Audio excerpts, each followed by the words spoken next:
When I was 18, I dated a girl my parents did not approve of.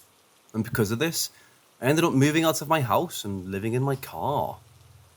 Her house was in a very rural area, and so I would park my car at the entrance to an old field, walk across it and through some woods to her house and hang out with her, then go back to sleep in my car at night.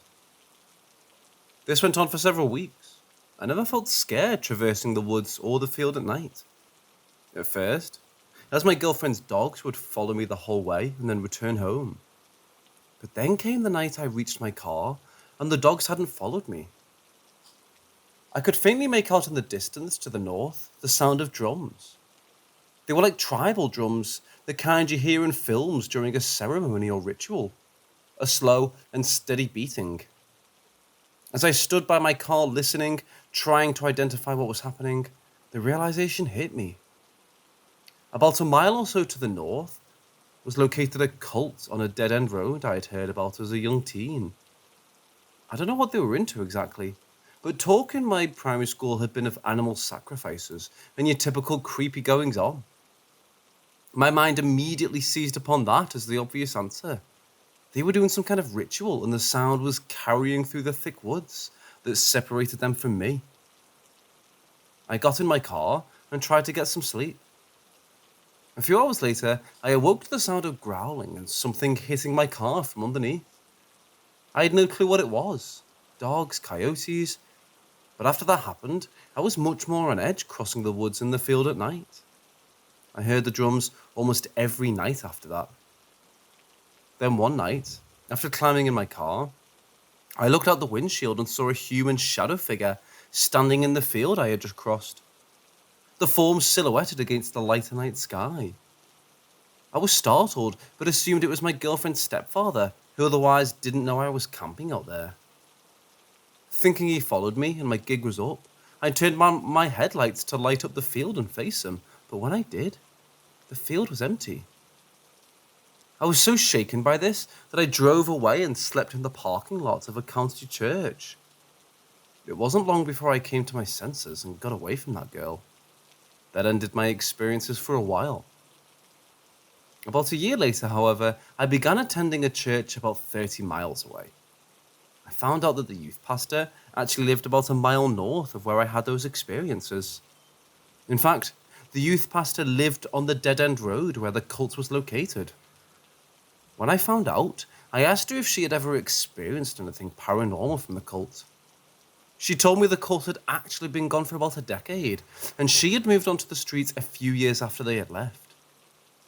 However, she began to tell me about her experiences when she first moved there, of hearing drums outside, and her young daughters talking about seeing the shadow people who ran around in the trees that encircled their property.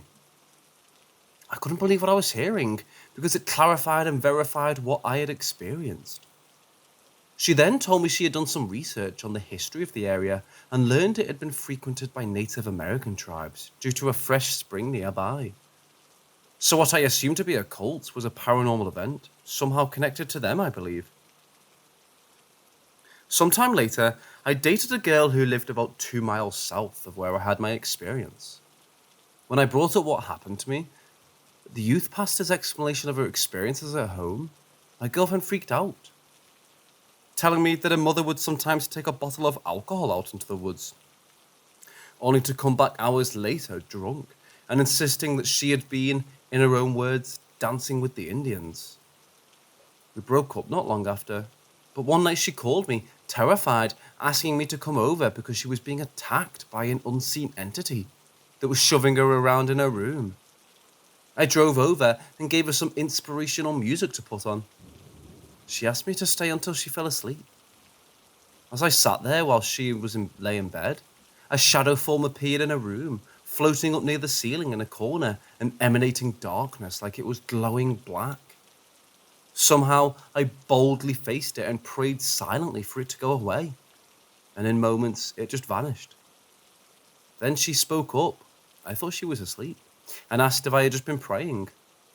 I told her yes, and she said, "Something was there, wasn't it?" I told her yes, and thankfully that was all that happened. I left and went home. It's been over 20 years since, and I've never had any experience like that again.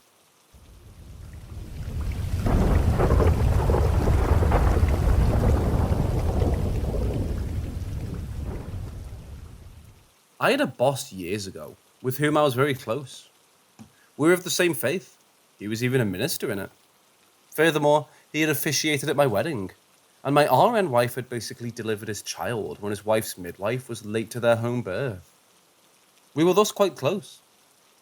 A few years after our wedding, he suddenly had an epiphany as he viewed it, and his religious perspective and practice changed drastically almost overnight to very different positions that he believed I too should adopt.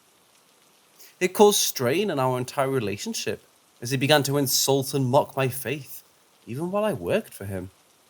It developed into a very negative daily environment for us both. One day, not long afterwards, while at work, I watched as a figure appeared suddenly in the room we were in and ran towards him. It looked like a person in a hooded cloak, completely brown, like a stylized monk or a druid are often popularly portrayed, with its face obscured by the cloth. The figure rushed up from behind him and disappeared right as it reached him, as if it vanished into his body. I'm not one who typically sees spirits, thankfully, but this was right in front of my eyes in the daylight, although the figure was slightly translucent. I kind of freaked out and told him immediately what just happened. He became understandably aggravated and wanted to know what it was supposed to mean, but I was just as mystified as he was. His behavior toward our faith grew increasingly antagonistic in the coming months, which was so different from his usual amicable and loving disposition.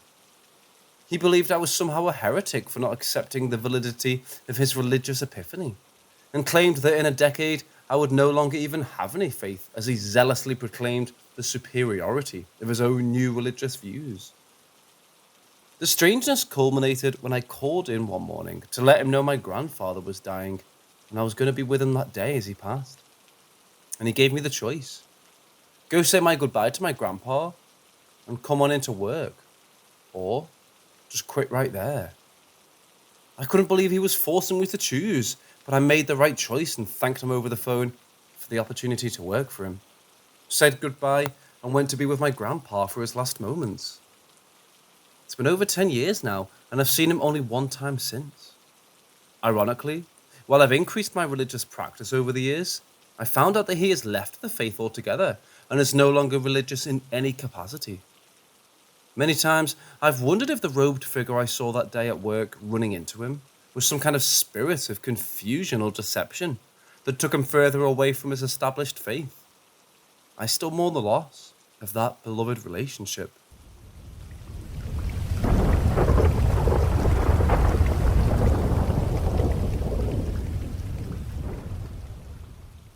My name is Walter, and I'm an enthusiast of supernatural things. I already had some experiences that soon I want to tell here, but now I want to tell and show something that just happened to my brother. My brother is 7 years older than me. He works for a paper and cellulose company. I think his company is the biggest one of them in the world, so it has a lot of money, and when it started being built, they started to buy all the farms around the city and surrounding cities to plant eucalyptus. He works in a rotating shift, sometimes day, sometimes during the night. He told me once that some farms are old.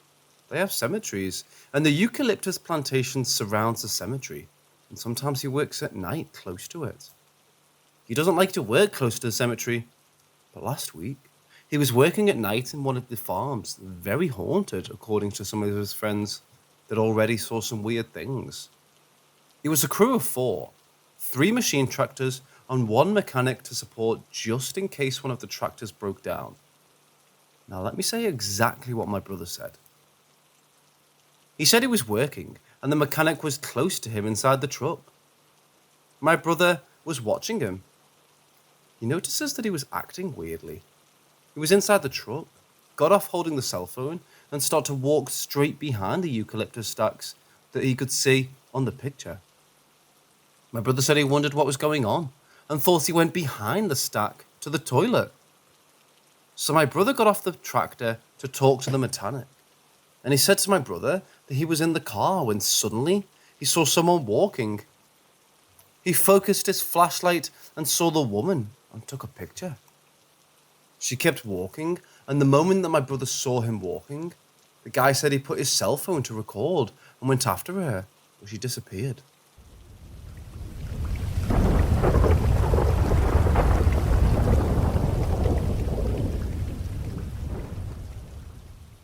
This happened to me when I was 18. I was laying in bed trying to sleep. It was really quiet, when all of a sudden I heard this little girl humming. I don't have any brothers or sisters. And she sounded like she was trying to hum Greensleeves, or the tune to What Child Is This? I couldn't believe what I was hearing. I thought it was just my mind playing tricks on me, because it was so quiet. But then the humming grew louder. The humming was from a little girl, but the huns were broken as if she was trying to remember a song, so she was trying her best. It definitely sounded like Greensleeves. My mind panicked, and the first thing that flew out of my mouth was, no, this isn't happening. Nope, not tonight. I jumped out of bed, still saying nope, and putting in a DVD movie to listen to drown out the little girl. I remember saying, nope, I feel sorry for you, but I can't help you. Leave me alone. After hurriedly putting in the movie, I literally cranked the volume up to max and got into bed, and let the sucker play all night like that. My heart was beating so fast, I remember just praying that the humming would go away. I went to sleep, and it eventually stopped. The next morning, I had to tell my mom. I told her everything. When she asked me what song the girl was trying to sing, I said Greensleeves and tried to show her how she hummed it, so I began humming. After I stopped, the little girl began humming again, louder, showing exactly how she sung it. My mom's eyes widened and the hair on the back of my neck stood up. After around 15 seconds, she stopped humming. I never heard from the girl again. It's been 7 years. I hope never to. My family has had experiences of ghosts before, and I have had paranormal experiences as well.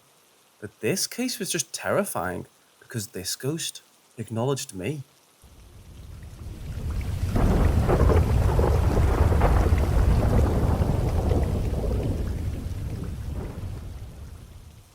My family rented a cabin in Helen, Georgia, which was 3 stories tall and was pretty much right in the center of town.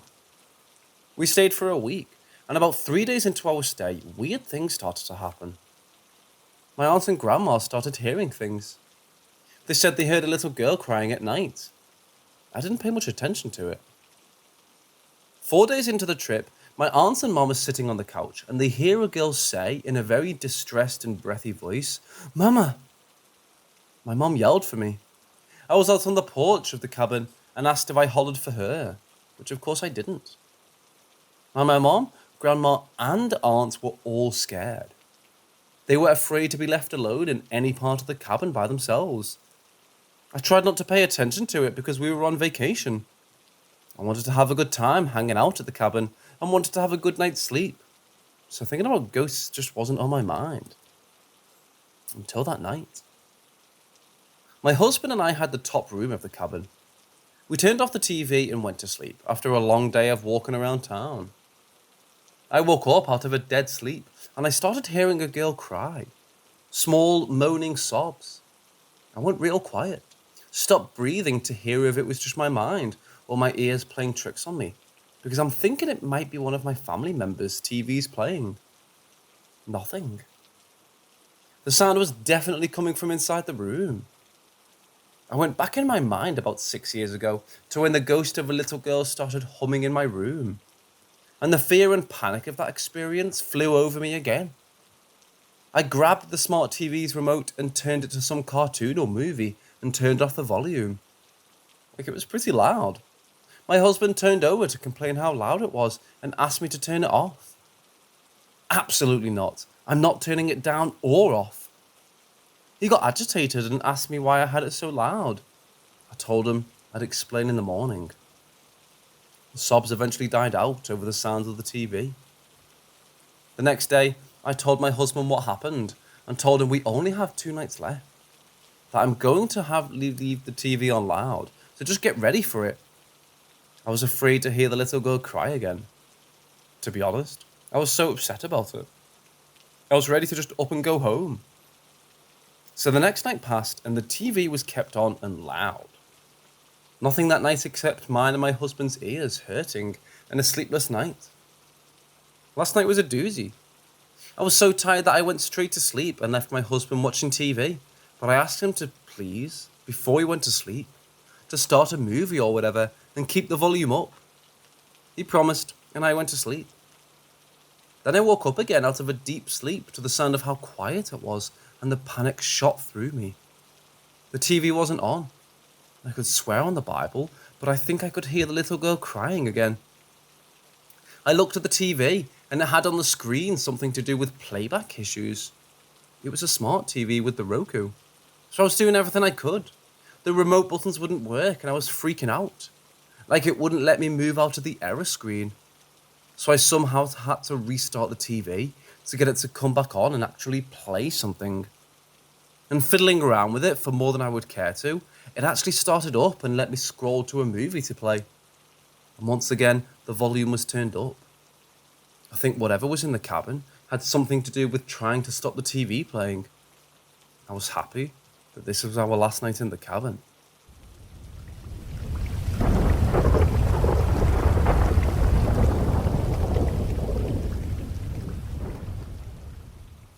There was this antique mall located in Chattanooga that me and my parents would go to probably every other weekend. It was a really cool place. They had all kinds of antiques. Pretty much a museum, but everything was for sale. Sadly, they're closed now. This experience happened when I was 15. My mom and I had to go use the restroom, so while I waited on my mom, I was looking at the mirror over the sink, trying to see if I did eye makeup right. So while I'm looking in the mirror, I see behind me a woman walking. I didn't really see what she looked like, but I could tell she was wearing something dark navy coloured. I was really focused if I had done my eyeliner right around my eyes. She was walking across the bathroom towards the end of the toilet stall. It got real quiet. Like, I didn't hear the stall door open or close, or footsteps. So I'm thinking she's standing against the wall waiting or something. I turn to look, and no one. I look over and see the end stall door is halfway open. I go look. No one is in there. I immediately freak out. I told my mom we needed to go. Now. When we got out, I told her and my dad what happened. I don't remember ever hearing the door open when she walked in, or footsteps, so I think I saw a ghost. We still went to the antique mall and used the restrooms, but I didn't goof around with the mirror anymore. I hardly looked in the mirror. I had to go to the bathroom and get out there ASAP. She was probably attached to whatever was in the antique mall, but they would actually put antiques for sale in the women's restrooms, like pictures, a dressing table, antique brushes, and a handheld mirror.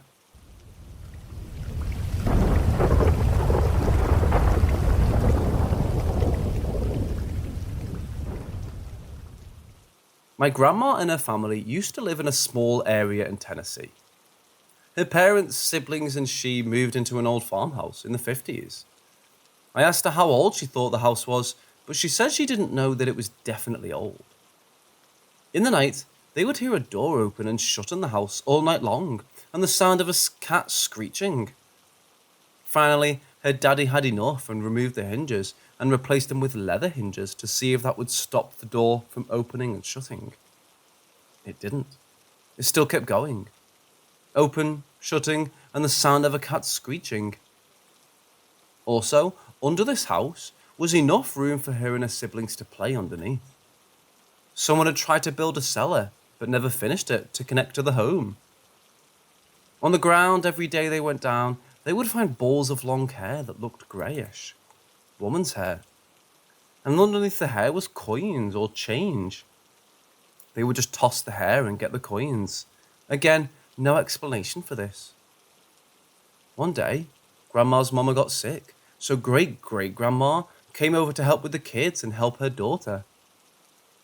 Interesting side fact was that great-great-grandma was Cherokee, but she would never ever admit to it, if asked. She would always claim Black Dutch. She was terrified of being taken to Oklahoma to a reservation.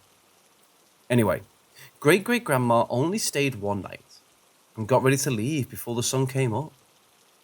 Grandma said her mama asked why she was leaving, to which she replied, I saw a man and his wife pass through the dresser and into the wall. The wife was missing her head. I ain't staying in this house.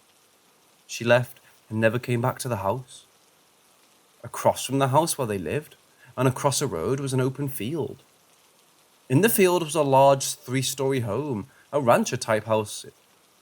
In its heyday, it must have been beautiful, but now it looked weathered. The paint was peeling and just looked like it had seen better days. Every night on the top floor, in one of the windows, everyone saw a candlelight flickering. Grandma's dad was curious, and one day he walked over to the old house to see where the light could be coming from and if anyone was living there. The kids came along. Great Grandpa walked inside. The house on the inside looked worse. And there was no way someone could go upstairs to the top floor because the stairs had rotted away.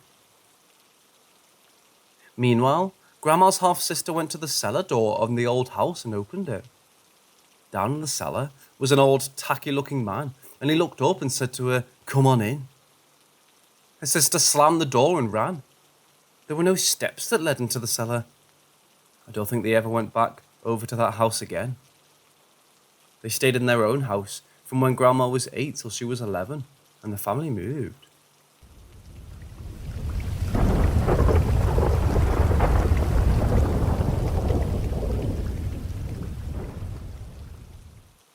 We moved into this home around 2000 or 2001, when I was 3 or 4.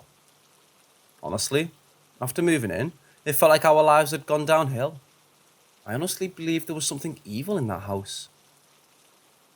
My mom says the first night she slept in that house, she dreamed of a thick fog and a black cat.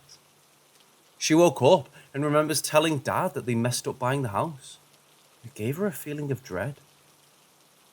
My grandma and my mom were sitting in the living room, while I was sitting on the floor playing, but she said we all heard a man groan behind the door. She said my eyes got really big, and I said, "Uh-oh." The house looked like it was from the 90s. In one of the rooms, where for a while we used as a junk room, there were outlines of where posters had been on the walls. The space was white where the poster had been. The rest of the walls had a yellow tinge. I'm guessing it was where someone smoked a lot. Also, where our back door was, where our washer and dryer would be in our utility room, there were tiny scratches at the bottom of the door. Like cat scratches. And there was a door in my parents' room, and at the bottom of the door, there were those same scratches. Things were heard, felt, and seen in that house. I remember when I was around 6 or 7, I thought I saw in the back room out of the corner of my eye something white, like a white dress with a long train going from one side to the other of the room, in the dark. I would have dreams where I would try and run out of one of the rooms and couldn't. I couldn't scream. I felt my legs went numb, and it was like I couldn't run away, like something would be waiting for me or dragging me back. My mom woke up one morning and saw what she thought was my dad at the end of the bed. It was a work day, and she thought he came back home too early. It was a man she said had red hair and was wearing a blue workman's uniform. Then she looked back, and the man was gone. My grandma and grandpa stayed with us in the house, so my mom would help give medication to grandpa. My grandma had a dream where she saw a man with red hair and a beard in the bathroom, in the mirror over the sink. My grandpa was scared for the lights to be turned off. At this time, my parents would argue, like all the time. Anyone who stayed in the house, it was like the tension was so thick that you would cut it with a knife.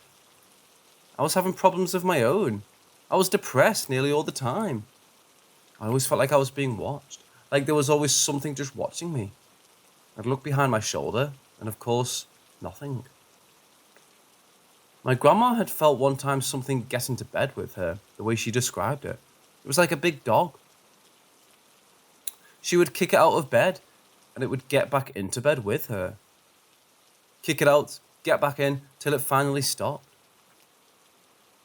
I remember my mum and I were watching The Ghost and Mrs. Moya in my parents' bedroom, when all of a sudden we heard a loud bang. Like, the only way I can describe it is like someone took a concrete block and threw it as hard as they could against the floor in the bathroom or closet floor. We jumped and looked, but nothing. Nothing had fallen. But it was so loud, and it definitely sounded like it was coming from her closet. Their closet was huge. It was a deep walk-in closet. My grandma was up one morning taking care of Grandpa when she said she started hearing sounds of wire hangers violently hitting the sides of the closet wall. She knocked on my parents' door. She thought my mom had gotten into a fight with my dad and was packing his stuff or hers and was jerking clothes off the hangers, letting them hit the closet walls. She found out that my parents were still asleep. My mom sat on the couch one day and felt something furry rub up against her leg like a cat. There wasn't a cat there. This happened twice. The second time she felt it pull on her shirt. Grandma and Mom said they were sitting on the couch and they heard a picking sound, like a cat sharpening its nails on the treadmill they had. There were marks on the treadmill from the cat's claws, but no cat. We didn't have a cat.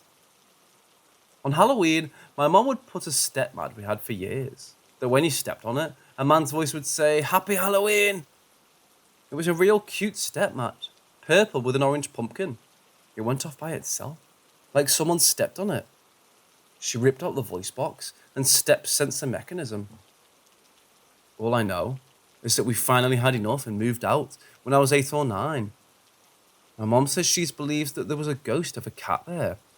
She didn't think it was bad. She felt sorry for it.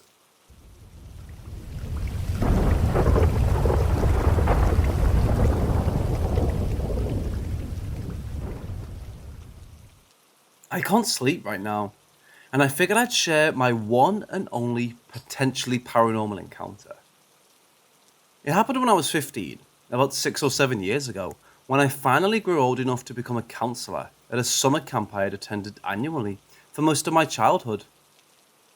You would imagine that a summer camp as large and old as this one would have its fair share of scary stories and camp legends. But from my experience, that really wasn't the case. Ghost stories around the campfires were of course popular, but there weren't really any specifically about the camp itself. That is, except one commonly accepted notion among the staff. Thunderbird Cabin 2 is haunted. See, the camp is separated into a boys and girls side, and these sides are further divided into sections, with names like Lakeview, Timber Trail, or of course, Thunderbird. Counsellors would rotate through sections throughout the summer. During this particular week of the story, I was stationed in Thunderbird and was assigned with another counsellor, who I'll call Keegan, to watch over the infamous Cabin 2. Stories about Cabin 2 varied. Entities outside of the windows, goat men, scratching sounds at odd hours of the night, whatever. The diverse and often hyperbolized nature of these stories actually led me to doubt the legitimacy of all of them. It's a much more likely explanation that this was a desire for ghost stories at camp, and someone came up with Thunderbird 2 is haunted, which just happened to stick, no? I still believe this, in fact. I don't believe in ghosts or the paranormal, but I know what I experienced, and any rational explanation I can come up with does not seem fully convincing. That week, I was assigned to watch the youngest group of boys, about 6 to 8. We like to have everyone in bed early, since the young kids can be restless, and they need time to wind down.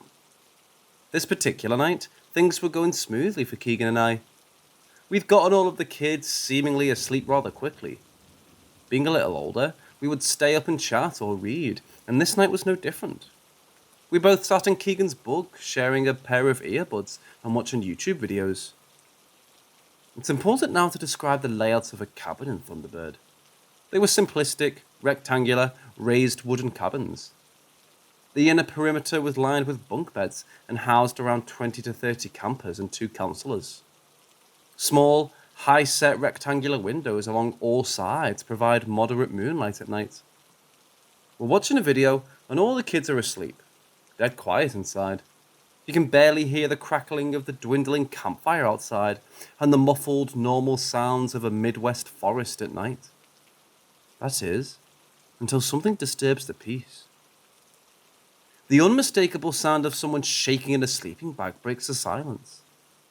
It's clear from the noise and vibrations that one of the campers is basically flailing in their bunk. Her sleeping bag is rustling. The metal bunk is squeaking.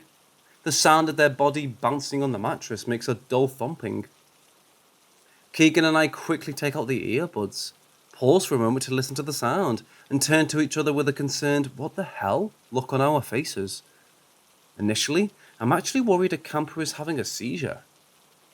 And then, on the other side of the cabin, we hear the same noise, the same vibration. Only a few seconds after the first camper started to shake, a second one moved in. Then another, and another, and another. Within 7 or 8 seconds, literally every fucking kid in this cabin is flailing in their bags. The sound of rustling fabric and straining bed springs is all you can hear. In the pale moonlight, you could also see the outlines of their bodies bouncing around a little. The entire cabin is vibrating at this point, and Keegan and I are frozen, wide-eyed, terrified. We each have the same frightened look, and it's clear that neither of us have any idea what's going on or what to do. We sit, paralyzed for some period of time, while the collective possession around us continues. After 15 or 20 seconds of this, the cacophony stops. Like a switch is flipped, and all of the campers stop moving and go perfectly still, back to sleeping undisturbed. Still immobilized with fear, Keegan and I still sit completely still as well, not talking or moving. Scared, I'm assuming that this was simply the beginning of something worse. Unsure whether to run or check the campers. Minutes go by, both of us looking around, eyes darting to the floor. The surrounding bunks, both of us braced for impending doom. I'm not sure how, but at the same time, both of us silently conclude we should bolt. As fast as we can, we leap from the bunk and sprint out the door, into the clearing that accompanies the cabins. The only person still outside is our senior counsellor scrolling through his phone by the fire. He's surprised to see the 2 counsellors of a cabin dash out the way we did. Panicked, we try to explain what the hell happened. He brushes it off, but agrees to check the cabin. As you can guess, he doesn't see or hear anything but peacefully sleeping campers.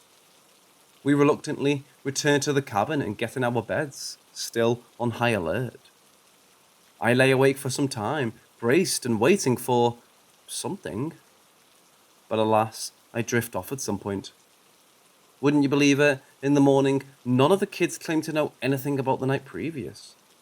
They all claim to have fallen asleep like any other night, and the phenomenon does not continue any following night. As someone who is wholly skeptical, and as previously stated, does not believe in anything not well founded or observed scientifically, I struggle to think what might have caused this.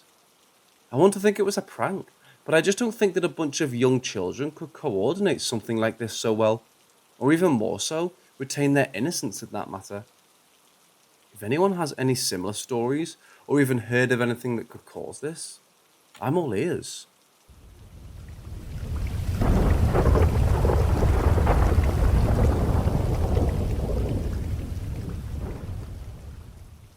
Growing up, my father told me a lot of stories from his youth. One such grouping of stories was around a place we both visited numerous times as children. High up in the Dublin and Wicklow Mountains, overlooking the city of Dublin, is a place known as Montpellier Hill. It's an amazing sight for those who haven't been there, especially during the dark hours. On this hill lies an old ruin of a stone-built lodge, known as the Hellfire Club. The Hellfire Club was once home to a group of young aristocrats who would do as young aristocrats back then would. Card games, drinking and revelry, but also the most debauched satanic practices. It's said the club was built on an ancient burial ground, which was marked by giant stone monuments reminiscent of Stonehenge, and those stone would be used in its construction. Nearby to this lodge is a home known as Killicky House, which was supposedly also used by the Hellfire Club on occasion. The usual story of the Hellfire Club Lodge is one many of us have heard before. A stormy night whilst the aristocrats were playing cards and drinking, they heard a knock on the door. A well-dressed stranger entered and asked to join their game. He consistently beat them in every card game until he was accused of cheating. One of the aristocrats pulled on his sleeve and a card fell to the floor.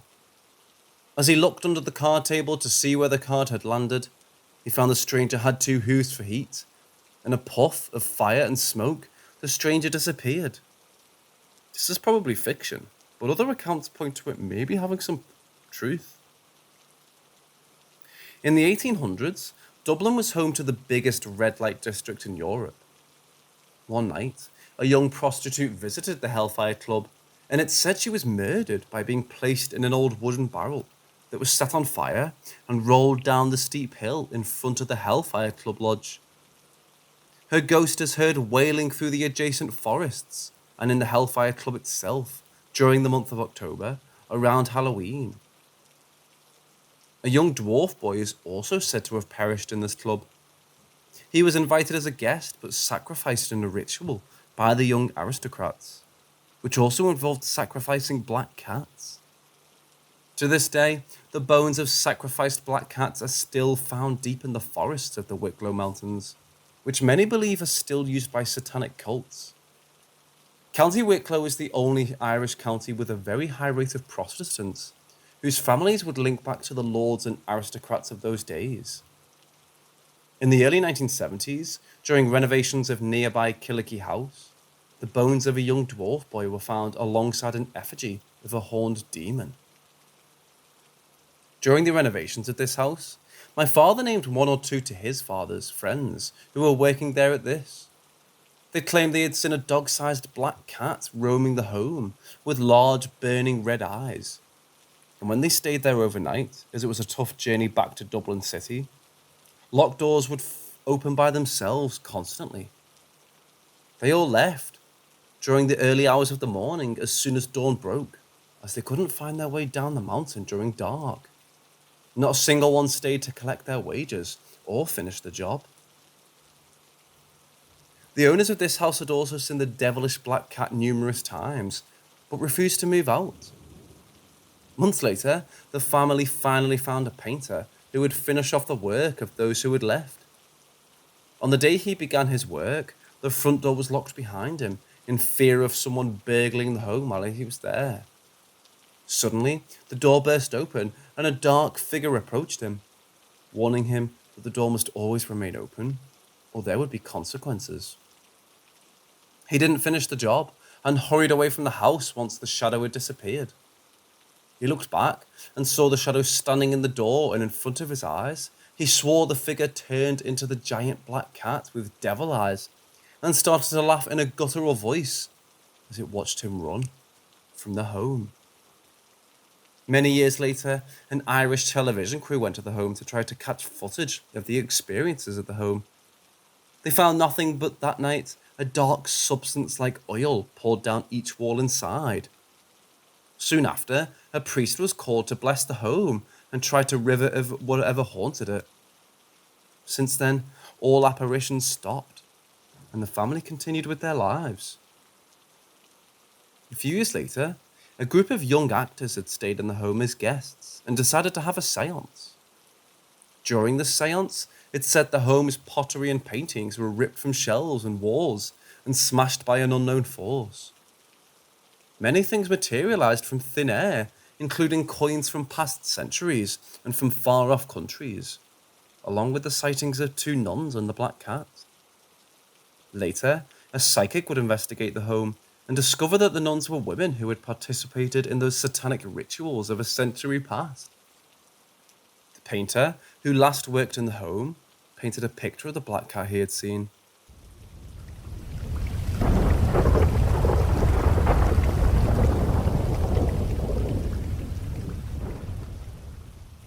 Where I live is a very old house. My apartment is a ground level, and my neighbour is above me. Old landlords' houses in Dublin are basically 2 levels, with the top level being accessed from a main set of maybe 20 steps up, where the landlord would have lived. My entrance is through the garden, with my door to the side of these steps, where the scullery maids, etc. would have cooked and probably lived too. When you enter my doorway, we have a little hall and a small door to the left. There would be a kind of basement room directly below my neighbour's outdoor steps. To the right is a long hallway with my bedroom on the right, and directly facing it is a spare bedroom. It's a very big apartment. Since I moved in last year, I get bad vibes from the spare room, so mostly avoid it and let my girlfriend do the cleaning, etc. if we have guests over. A few months ago, we both witnessed something that creeped me out, but not to the extent of 2 nights ago. We were both chilling in the living room watching TV at night, and we had some of my clothes drying on like a clothing rack in front of us. One of the jumper sleeves raised itself into the air and then dropped again, like if someone was packing a suitcase and they pulled a sleeve right out to fold it. There was no breeze or draft, as all the windows were closed and nothing else moved at the time. We both looked at each other to acknowledge we both saw it, but continued watching TV. It was weird. Sometimes at night when I'm turning the lights off, as I sleep later than my girlfriend, I feel something watching me in the darkness. 2 days ago, my girlfriend told me that our landlord's family has lived in the house for over 200 years. He's a very odd man, so I tend not to get along with him that much, and so I said some shit about him lightheartedly, about him being weird. That night, I went to bed quite early for myself, which was about 11:40 p.m. My girlfriend had college the next day, so she was asleep already. I was lying in bed with the door closed while scrolling on my phone when I heard the doors start to open and close. They're heavy, old wooden doors, so they creak when they open and close. I'm used to a slight breeze at this time of year, sweeping through the house and the noise of the doors that go along with it. There wasn't a slight breeze. It continued for like 10 minutes until I realized maybe my girlfriend had left the bedroom window open, which she never does, but maybe that's what the noise was. The doors were banging shut and opening again constantly as soon as they would open or shut again, which I've never heard before whilst there. That's when I heard something walking in our hallway. We have carpet flowing in each bedroom and in the hall. I could hear footsteps trudging along the carpet between the spare bedroom and into the hall. This continued for around 5 minutes as I was getting more freaked out at the sounds I could hear. To the point, I rang my little sister who lives with our dad and told her someone could have broken into my apartment, as the spare bedroom window faces into our front garden. I grew up in a rough neighborhood, so it's natural for me to keep a weapon near by my bedside. In this case, it's a little hatchet. I didn't want to wake my girlfriend just in case, and I told my sister if I didn't message her in 5 minutes, something had happened, and to send my dad up straight away. I built up the courage to open my bedroom door into the pitch black hallway, and as I turned on the hallway light, everything went silent. No doors banging or creeping or footsteps. The spare bedroom has a computer table with a desk chair that's always underneath it. The chair was out from under the desk and was facing me. At this stage, I still half believed someone had broken in. I went room to room, turning the lights on and waiting to find someone or something in one of the rooms. I found nothing. No windows open. Nothing. I kept all the lights on, went outside to have a cigarette to calm my nerves and text my sister. I prayed outside for my deceased family members to always watch over and protect me, and I went back to bed, making sure to keep my bedside lamp on. I didn't put the hatchet down till I was in bed. I was freaking out. Within 20 minutes, I heard footsteps again in the hallway. They lasted for some time, and they stopped. I finally went to sleep. I'm beginning to hate this place.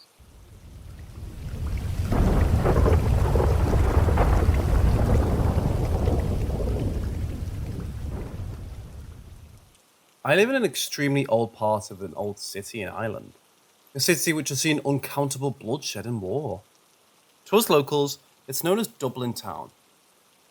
Where I live, my family have lived for generations. We come from very old Irish bloodlines. My street is now made of tarmac, but was once old cobblestones. I have numerous neighbours who have heard the sound of horses clopping outside during night hours. And those of you who know the sound of horses on cobble know it's quite unique. This is an extremely minor part.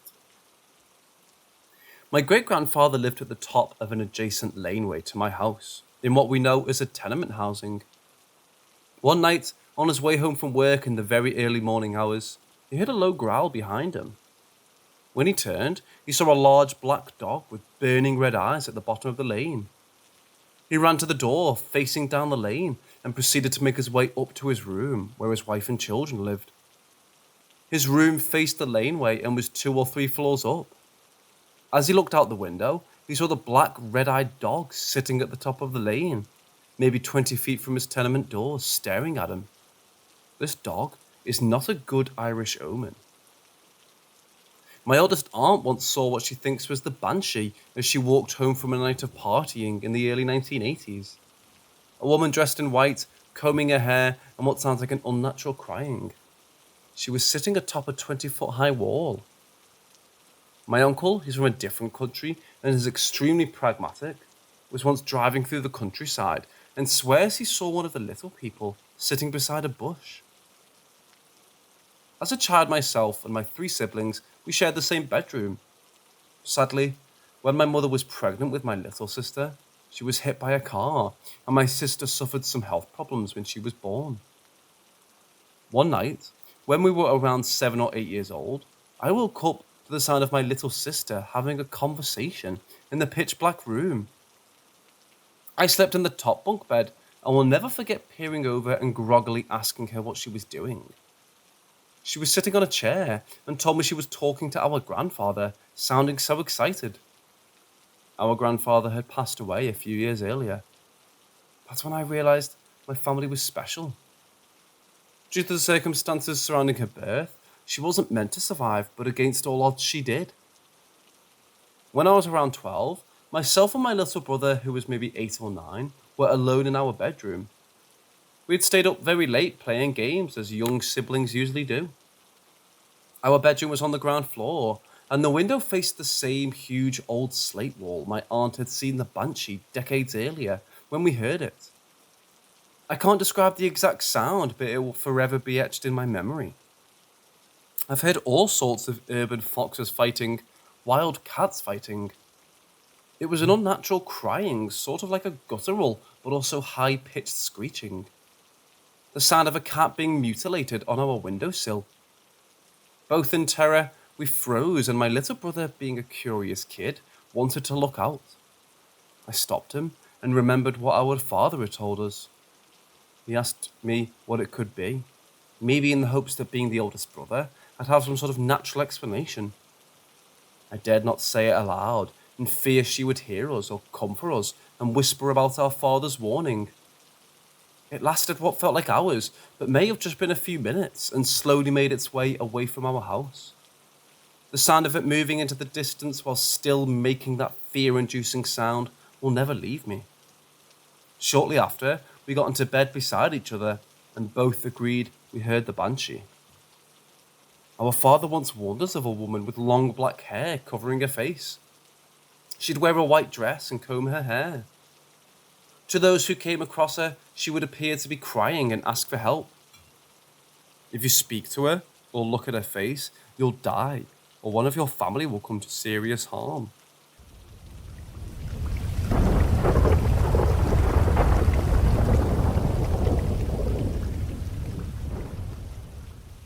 I'll begin by explaining what I know of the banshee. She's a protector, but also an omen to the last few ancient Irish bloodlines. She will not appear to all. A few months ago, I was working all over the country with a friend of mine. We set off from Dublin at around 7 a.m, and the van we were in was not running smoothly. Long story short, it had a dropped fuel injector. Against all advice, we drive back to Dublin. We continued on our journey. What should have been a 14-hour workday in 3 different counties turned into a 24-hour workday. As we left the coast of County Clare at 1:30 a.m, having finished all of our work, we headed back home exhausted and hungry. It was a stupid thing to do, but we're both hard-working men, and a 4-hour drive didn't seem too bad. I was wrong. During the drive, my friend was constantly falling asleep behind the wheel, and as I have no license yet, I couldn't drive in his place. I had a very strong feeling that if I fell asleep, we would both die. I had to shake him awake numerous times while also fighting the sleep myself. We had 2 hours left before we reached Dublin when I saw her. A white figure like a bright human-shaped fog facing me on the road. It was clear all around the motorway, but this one figure was straight in front of me, maybe 20 meters away. I know it wasn't sleep deprivation because I'd seen nothing before or after. As we approached her, the urge to sleep finally took over, and for some reason, I told myself if I'm gonna die if I sleep, but I can't stay awake any longer. So I closed my eye and drifted into sleep. Where she was, the road diverted onto a slipway behind her, and I heard my friend's voice clearly and loudly asking me if I was awake. I woke up straight away to find my friend fast asleep behind the wheel, and we headed straight for the diversion in the centre of the road. A crash like that would no doubt kill all involved. Again, I shook my friend awake, having grabbed the wheel, and steered us back onto the road. I never told him about what I saw, and only told my girlfriend. It's what has spurred me to write this record of events.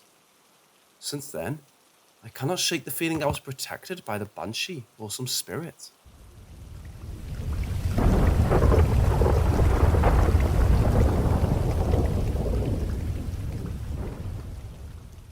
A close friend of mine is what we call an Irish traveller. To most it would be Irish gypsy, but I find both have semi-prejudicial meanings. Their language has some ancient Gaelic vocabulary, not spoken in a long time by the majority of Irish. Their bloodlines also contain some very ancient Irish too. This is a story of one. In that group of people, arranged marriage is quite common, and it's frowned upon to marry without pre-arrangement. The story goes, one such arrangement between two families was agreed upon, but somehow the soon-to-be groom's family found out the soon-to-be wife was sleeping with a man from a different clan. The marriage was called off, and the oldest woman in both families met to discuss the terms of the failed marriage, to stop the bloodshed that would begin between the men of both clans. The groom's grandmother warned the consequences of such were dire, and the aforementioned wife would never breed a child, nor would any of her kin. The wife's family took this with a pinch of salt. It's better to hear some loose words than to have war between the clans, which would undoubtedly cause a great amount of blood to be spilled on both sides. Years went by, and the wife married the man she'd been sleeping with. She chose love over the wishes of both families. Many women she called kin would be pregnant over this time, but all would suffer heartache during pregnancy and lose the children. This is not a fable, but a true story. Now this woman was married to the man she loved and wanted children of her own, soon becoming pregnant herself. Again, heartache ensued and the child passed away in childbirth. A decade had passed since the clans had broken the marriage agreement, and not a single child had been born. The oldest of the clan went to see another clan, as they had known to have a witch or medicine woman. The medicine woman told her that her bloodline had been cursed, and the demonic spirit of a black horse would forever be attached to them. Thus no children will be born unless the original clan who cursed them could destroy the curse. This is when she remembered the old conversation she had with the other elder woman many years ago, pleading to meet this woman again for conversation to put things right. The young wife became pregnant again, and during this time, the eldest of her clan met with the eldest woman of the original groom's clan, pleading with them to take off the curse as it had ruined the lives of many.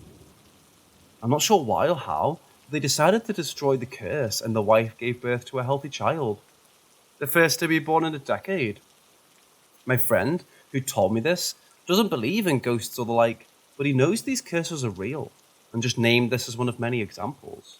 Something I'll never forget. When my brother was 16 years old, he had a girl from the local area. None of my family liked her, as she didn't seem good for him. One night, not long after my grandmothers had passed away, they decided to stay in my grandmother's home to keep one of my aunts company. My grandmother was extremely opposed to them dating and was basically the matriarch of our whole family. They made a mistake that night by staying in her bed. Supposedly, the girl woke up during the night to see a dark shadow standing next to her, peering into her face. The girl was not one of the spiritual, nor did she believe in ghosts. She woke my brother, and both of them soon left the house. She never returned, and they broke up shortly after. This dark shadow has never been seen in the house before or after. It's actually a home. I feel quite calm and always feel like my grandmother's loving presence is still there somehow. I've slept there numerous times on my own since then, even in my grandmother's old bed. Not once have I ever felt threatened or seen anything.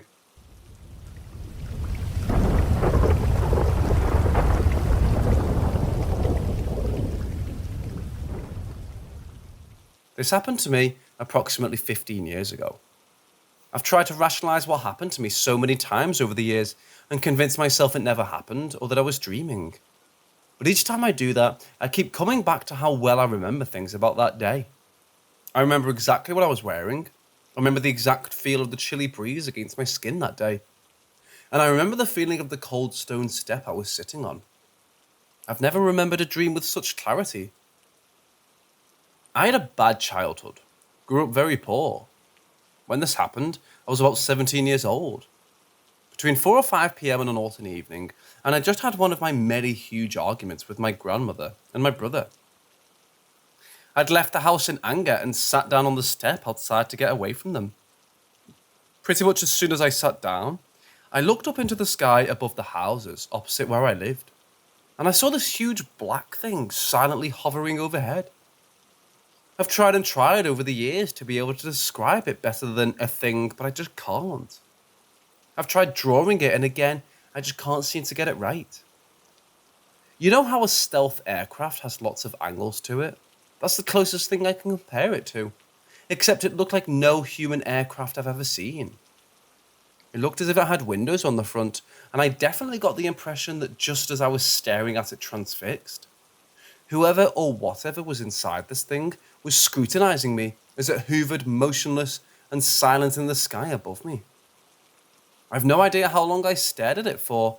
It could have been for a long time or just a few seconds. But I remember I felt absolutely no fear during any of this.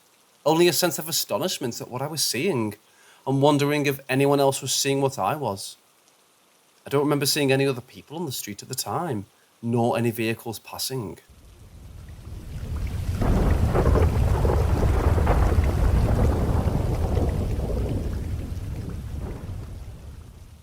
A couple of months ago, my sister and I were house and dog sitting 2 corgis for a co-worker of my mom's. My sister had stayed at the house an entire week while I came home from school to stay the last 2 nights with her. Absolutely nothing happened to her all week, and she felt completely safe. I finished my homework downstairs by myself last night, at midnight, and went up to bed, and the dogs followed. My sister, the dogs, and I were all piled up in bed together when we decided it was time for sleep around 1. Not even a minute after I'd shut my eyes, the dogs bolted off the bed downstairs, barking like crazy. My sister and I heard nothing that could have set them off, but I remembered I had mistakenly left my keys on my driver's seat, so maybe my car was being stolen. My sister was urging me to grab the keys, but I was too busy focusing on any noise downstairs or outside. I didn't budge off the bed when the dogs promptly stopped barking, which my sister thought nothing of. However, nothing would have made them stop if someone else hadn't stopped them. We held still and continued to listen, and my sister called for one of the dogs, and she came running up the wooden stairs and laid on the floor by the open door inside the room. The other was starting to come up the stairs, but stopping every couple of seconds. It wasn't until the last 8-ish steps that we clearly heard footsteps trying to be disguised with the dogs. My sister slammed the door shut, and we were beyond terrified that it was an intruder. When they reached the landing at the top of the stairs, it went quiet for a few seconds. Then suddenly, a very clear 3 knocks, as if you were knocking on the front door with your knuckles, followed. To say we screamed at the top of our lungs is an understatement. My sister called the police, and while on the phone, the sense light above the garage goes off. At this point, we were very convinced it was an intruder. They arrived 10 minutes later and instructed us to let them in the house, which took a lot of convincing. They checked the entire property and declared we had the house locked up like a fortress, and there was no sign of anything being stolen or out of place. we decided to go to our house as we were just too spooked and contacted the homeowners, who checked the Ring camera the next morning. Just 2 cats. There couldn't possibly have been a way for the dogs to hear the cats in the driveway, nor could a corgi have replicated 3 crisp knocks on the door. They don't have tails, and jumping up on the door isn't nearly the sound we heard. Not to mention the footsteps on the stairs. In the 15 years the homeowners have lived there, they've had nothing happen and insist it was just the dogs. Any ideas or information on what paranormal activity it could have been?